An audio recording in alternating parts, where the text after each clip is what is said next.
Selamat pagi, senang pagi ini kita jumpa lagi dalam ocehan di ruang tamu dan topik kita hari ini yaitu hidup mengenal Tuhan. Saudara, yang paling penting dalam hidup kita ini adalah mengenal Tuhan, bukan? Bukan secara formal atau konsep atau pengetahuan, tapi kenal secara bergaul. Kapan kita ingin mengenal seseorang? Nah, kalau suatu saat misalnya kita kena masalah yang berat, kita diberitahu bahwa masalah kita sudah teratasi karena ada seseorang yang menolong kita, tidakkah kita ingin tahu orang ini siapa?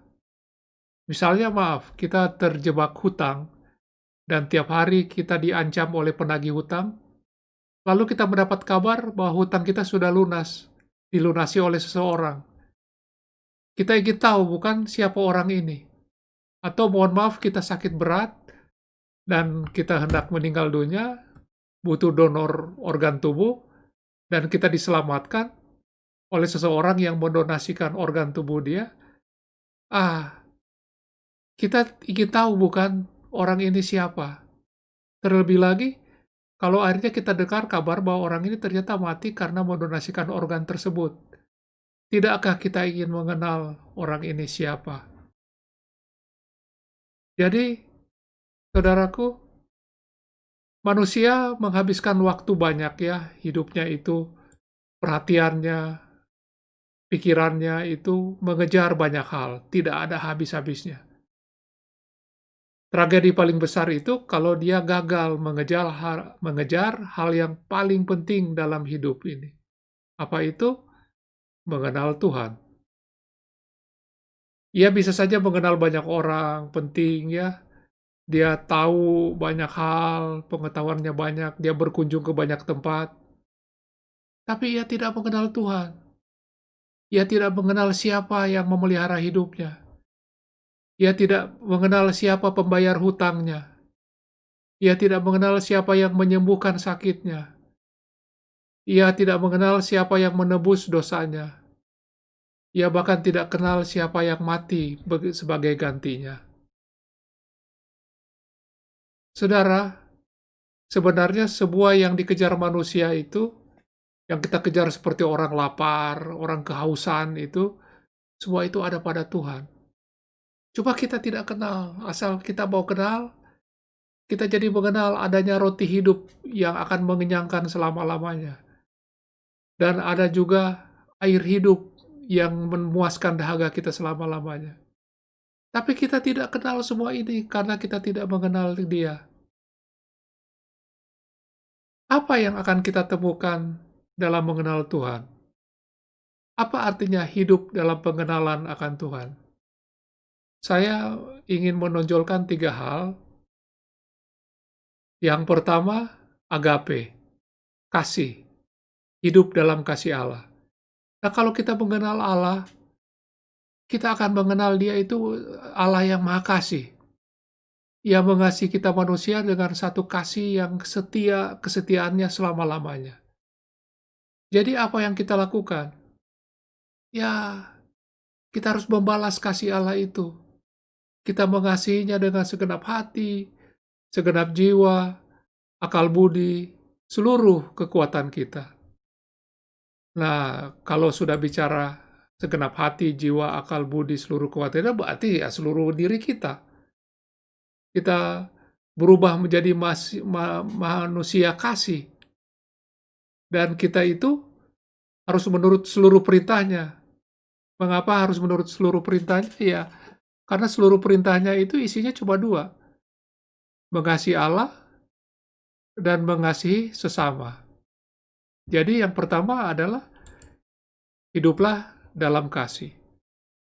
Kemudian yang kedua, gracia.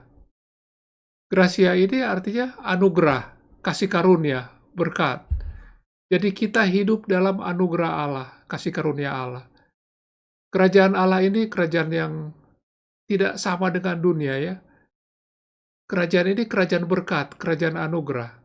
Jadi kita mendapatkan sesuatu dalam hidup bersama Allah itu karena kasih karunia dari Allah, bukan karena perbuatan baik kita atau karena kita mematuhi seluruh hukum. Apa yang harus kita lakukan dalam menanggapi gracia ini? Ya pertama itu ya tentu kita harus bersyukur.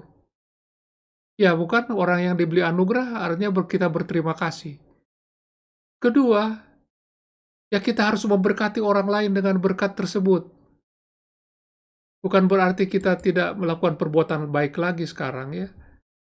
Tapi perbuatan baik kita itu bukan lagi untuk mendapatkan imbalan atau mendapatkan perkenan dari Allah. Kita melakukan sesuatu yang baik itu karena kita sudah lebih dahulu menerima itu dari Allah. Jadi, bahkan kita tidak akan dituntut sesuatu yang kita sendiri tidak punya karena tidak diberkati oleh Allah. Hal itu ya. Sebuah yang dituntut Allah dari kita adalah sebuah yang sudah Allah berikan. Jadi tidak ada excuse, tapi juga ada damai sejahtera. Kita hidup dalam kasih karunia. Nah, yang ketiga, koinonia. Koinonia itu artinya persekutuan dengan Allah. Saudara, ini ada satu pengertian yang susah orang terima ya. Bahwa sejak semula itu Allah itu adalah Allah yang bersekutu. Bapa, Anak, dan Roh. Dalam persekutuan ini, Allah memanggil kita untuk ikut bersekutu bersama Allah. Kebenaran ini dahsyat sebetulnya ya. Hanya tidak dikenal dimanapun kecuali dalam iman Kristiani. Ini sesuatu yang tidak mungkin bagi kebanyakan orang dan saya sendiri mengerti. Ini tidak mungkin kalau kodrat manusia seperti kita, dan kodrat Tuhan yang berbeda, bagaimana bisa ada persekutuan, fellowship itu. Tapi di sini justru karya Allah itu, yang menebus kita, Dia menghapuskan dosa kita, melayakkan kita menerima Roh Kudus, sehingga kita disebut terlahir baru. Ke dalam apa? Kodrat yang baru, kodrat ilahi. Nah, baru persekutuan ini bisa terjadi. Apa respons kita terhadap panggilan ini?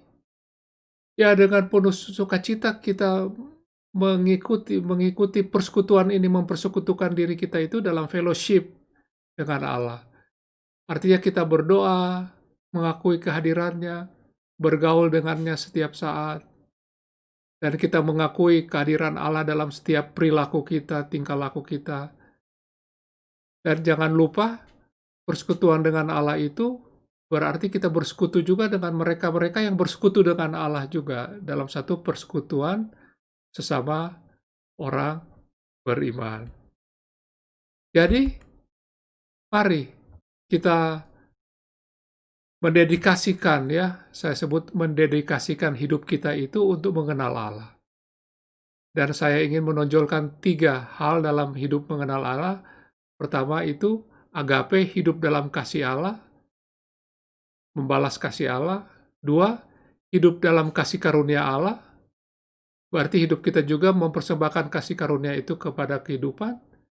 Dan ketiga, hidup dalam persekutuan dengan Allah.